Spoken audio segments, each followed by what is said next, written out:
Assalamualaikum warahmatullahi wabarakatuh. Apa yang harus kita lakukan ketika Rasulullah, Nabi tercinta kita, dihina? Pilihan terbaik bagi kita adalah bagaimana meneladani sikap Rasulullah ketika dihina dan dicaci. Sebab beliau adalah sebaik-baiknya manusia dan sebenar-benarnya teladan yang baik. Sahabat beriman, ada beberapa kisah keteladanan dan kesabaran Nabi Muhammad ketika dihina, dicaci, bahkan diusir. Seperti apakah kisah-kisah itu? Temukan jawabannya hanya di Suluh Muda. Tapi sebelum dilanjut, jangan lupa subscribe dan klik juga tombol notifikasinya agar tidak ketinggalan dengan info selanjutnya.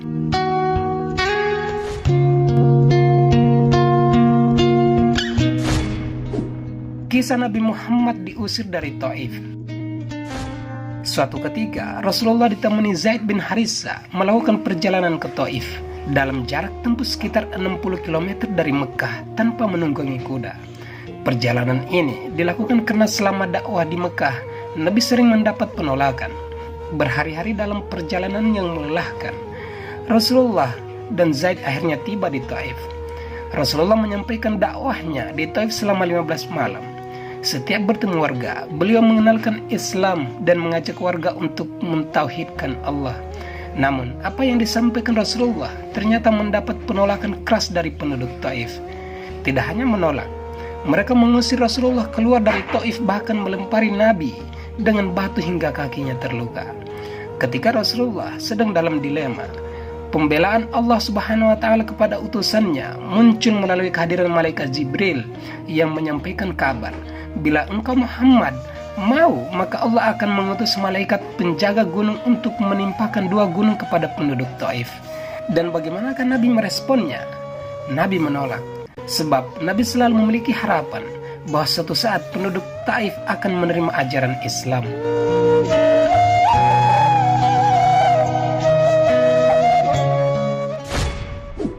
Kisah Nabi diludahi orang Yahudi. Suatu ketika Abu Jahal menyewa seorang Yahudi untuk menyakiti Nabi Muhammad SAW. Guna menjalankan usahanya, orang Yahudi itu berdiri menunggu di lorong yang biasa dilewati Rasulullah untuk menuju Ka'bah.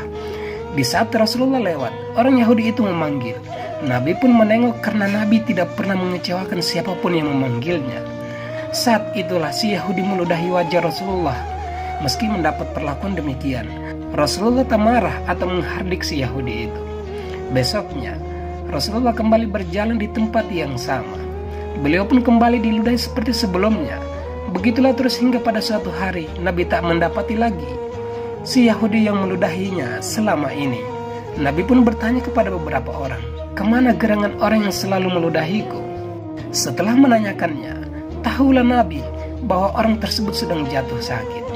Beliau pun pulang ke rumah untuk mengambil makanan serta mampir ke pasar guna membeli buah-buahan untuk menjenguk si Yahudi yang tengah sakit itu.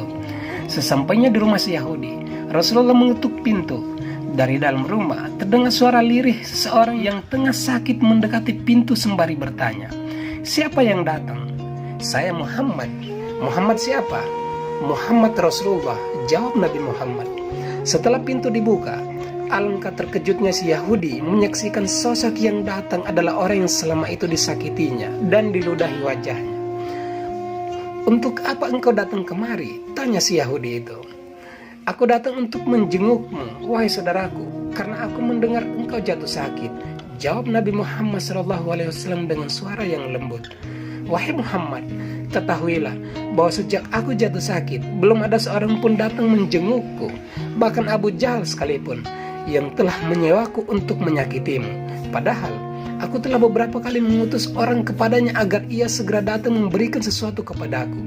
Namun engkau yang telah aku sakiti selama ini dan aku ludahi berkali-kali, justru engkau yang pertama kali datang menjengukku," kata Yahudi itu dengan nada yang terharu.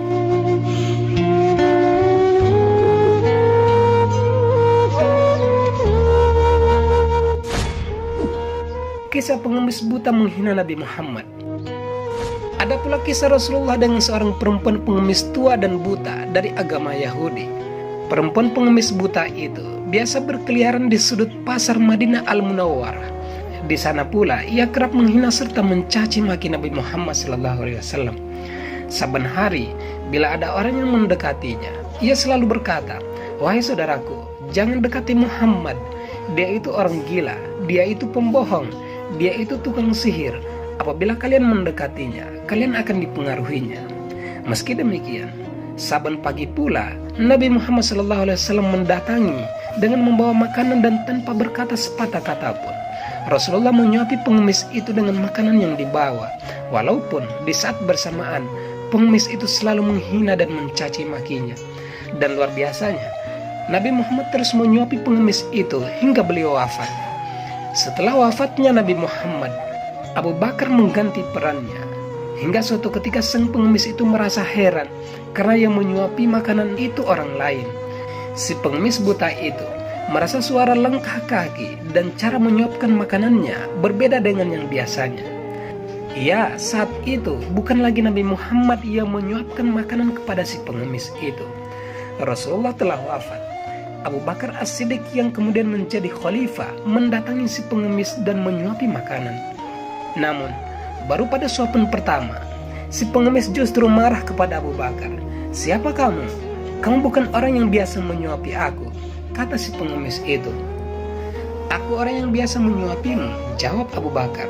"Bukan, kamu bukan orang yang biasa menyuapiku," kata si pengemis dengan suara keras.